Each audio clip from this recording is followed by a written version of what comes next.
Every 4 years, the best athletes from all over the world descend on frigid climates to compete in the Winter Olympics. This year is a little different. Heightened political tension between North Korea and basically the rest of the world has dominated conversations. The North will play a significant part in those games. Before North Korea agreed to send a delegation, one of the biggest worries was it might disrupt the games. Tensions with North Korea, just 60 miles from Pyeongchang, loom over these games. This will be a powerful, emotional moment for the two Koreas, a united team at a time when there's very little unity here on anything. But there are other concerns we should also be paying attention to. Let's start with the huge financial burden of actually hosting the games in Pyeongchang, one of South Korea's poorest areas. The overall cost was originally estimated at $7 billion, but has since risen to $13 billion. That's partially because 7 of the 13 Olympic venues were specifically built for the 2018 Games, the most expensive of which comes in at a whopping $186 million. But after all the medals have been awarded and everyone has gone home, what's going to happen to all these mega venues?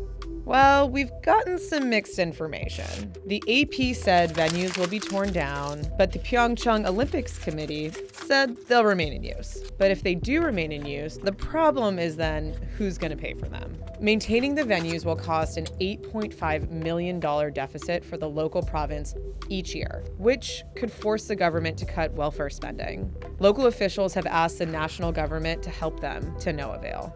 In the meantime, officials have rejected numerous proposals for the venues, including turning the skating arena into a giant seafood freezer. Sad.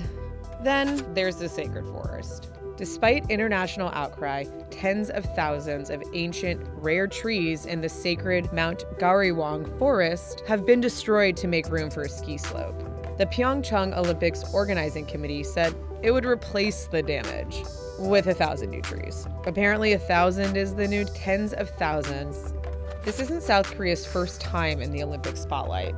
The country hosted the Winter Games back in 1988, which brought global recognition, but it also left behind an extremely dark legacy. In preparation for the Games, the South Korean government tried to, quote, purify the streets by rounding up thousands of orphans, homeless, and disabled people and putting them into labor camps, the most notorious and gruesome of which was the state-subsidized facility, Brothers Home. They would tie my hands and legs, he says, beat me and splash ice-cold water on my body. My skin felt like it was bursting and ripping. They pushed my head into an ice-cold tub until I couldn't breathe, then pulled me out and beat me with a club. The facility has been closed for decades, but more than 30 years later, still no one has been held accountable, and victims haven't received justice.